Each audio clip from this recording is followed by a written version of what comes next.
Buenas, bienvenidos a su programa Bajo el Microscopio con el doctor José Ledesma.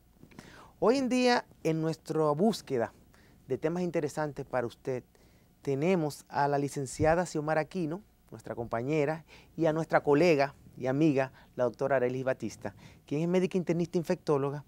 Y entre todos vamos a tratar hoy de hablar y de tocar el tema del abordaje clínico-psicológico de un paciente recién diagnosticado en VIH.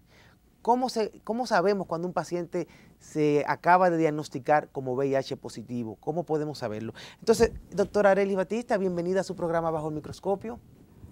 Dentro de este tema queremos saber, si llega un paciente, ¿cómo podemos saber que una persona es VIH positivo?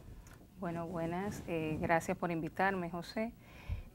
Como tú bien decías, creo que la población nacional está necesitada de saber cuáles son los datos, cuáles son la sintomatología, cuáles son muchas inquietudes que tiene la población en conocer cuáles son las cosas, o sea, qué es lo que pasa cuando una persona se recién diagnostica o cuáles son los signos y síntomas o cuándo puedo yo saber que soy VIH positivo.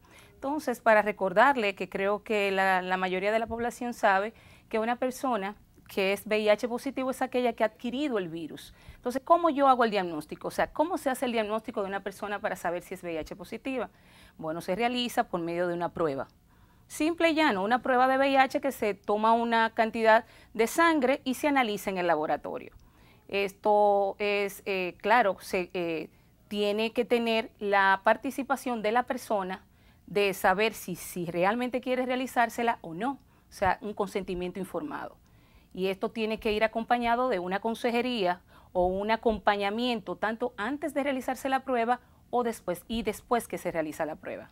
En esto entonces me dice, doctora Batista, que es como una especie de abordaje psicológico que debe también de tener la persona. Por supuesto. Entonces, dentro de este abordaje psicológico, licenciada Aquino, ¿qué nosotros podemos esperar cuando una persona se va a realizar una prueba de VIH? Fíjate, la ley 5593, que todavía se mantiene vigente pese a que ya se promulgó una ley más actualizada de VIH-Sida, establece que todas las personas que se van a realizar una prueba de VIH deben pasar por un proceso previo a la realización de esta prueba y también por el mismo proceso a la hora de recibir el resultado. Es lo que conocemos como consejería preprueba y postprueba. Como sabemos, entregar un diagnóstico de VIH muchas veces tiene reacciones desde el punto de vista psicológico en las personas, por lo tanto, no es una prueba que se debe entregar sin esta consejería. En una consejería preprueba, a la persona se le está explicando todo lo que implica realizarse una prueba de VIH, en qué consiste, qué es el VIH, qué es el SIDA, se le explica la diferencia que hay entre estos conceptos que la doctora puede ampliar un poquito más adelante.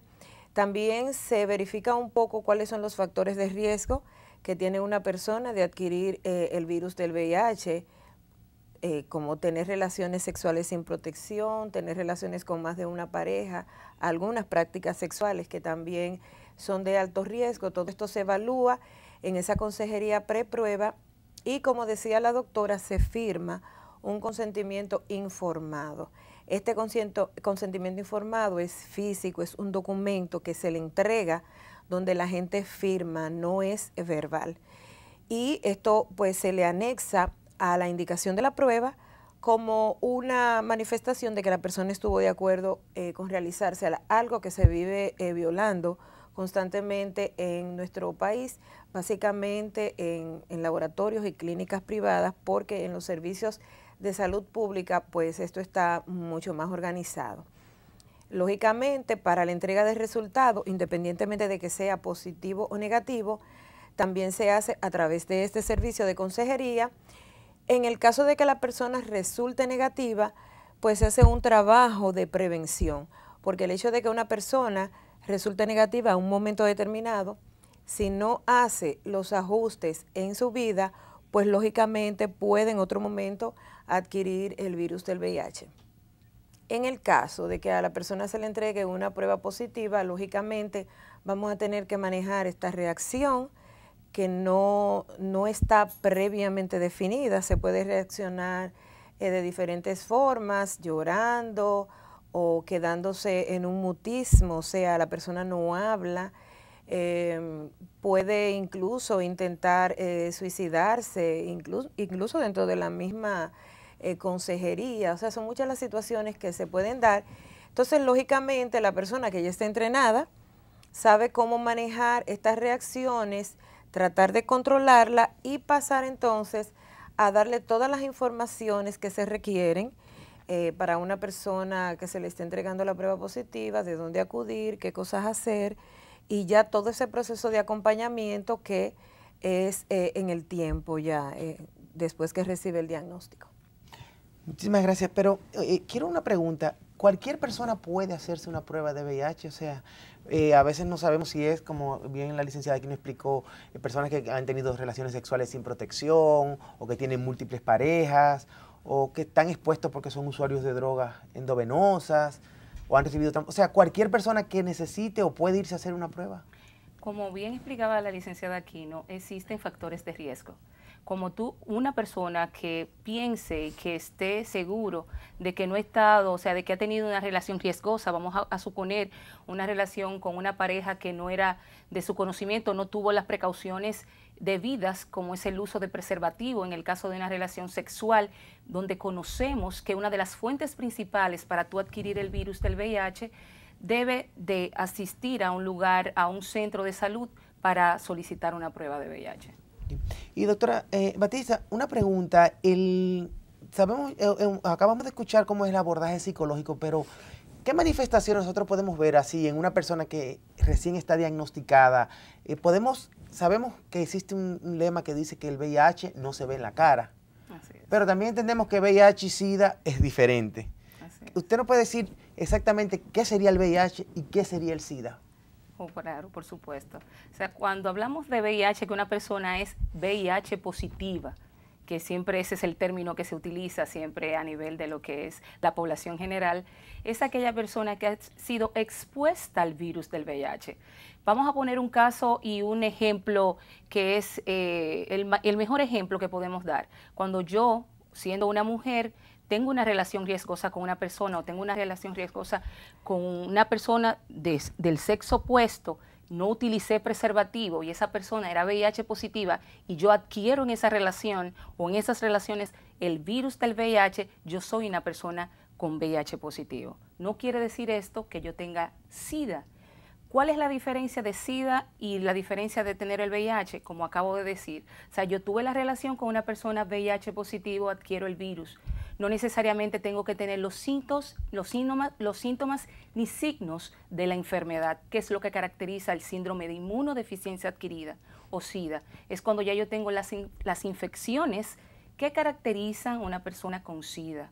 O sea, ya sea cuáles son esas infecciones, cuáles son esas manifestaciones clínicas. Aquella persona que haya perdido más de 10% de su peso corporal normal, o sea, yo tengo un peso X por muchos años o toda la vida y entonces comienzo a perder peso sin ninguna explicación, comienzo a presentar evacuaciones diarreicas por muchos meses sin una causa aparente o probable, ya tengo que tener, que tener sospecha. En el caso del ejemplo que acabo de dar, aquella persona que comienza a presentar lesiones blanquecinas en la boca, aquello que llamamos sapito, que llaman las personas candidiasis oral, esas son manifestaciones clínicas que te pueden llevar a pensar que la persona puede tener síndrome de inmunodeficiencia o SIDA.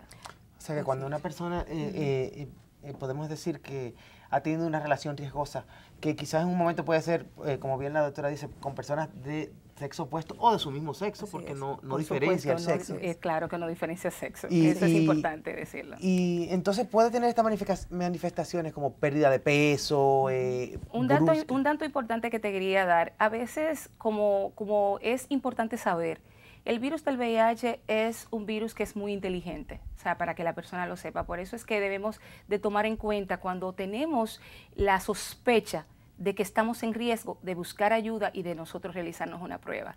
Y también saber y conocer que el SIDA, o sea, el síndrome de inmunodeficiencia adquirida, es una enfermedad crónica, que cronifica, que podemos tener el virus en nuestro organismo, en nuestro cuerpo, y esto durar 8 a 10 años, usted viviendo con el virus y no presentar ninguna manifestaciones. Ese punto vamos ahora a ampliarlo, porque muchas personas tienen esta curiosidad de cuánto puede durar una persona, cuál es el tiempo de vida, y es bueno que aclaremos eso ahora mismo cuando regresemos nuevamente con su programa Bajo el Microscopio.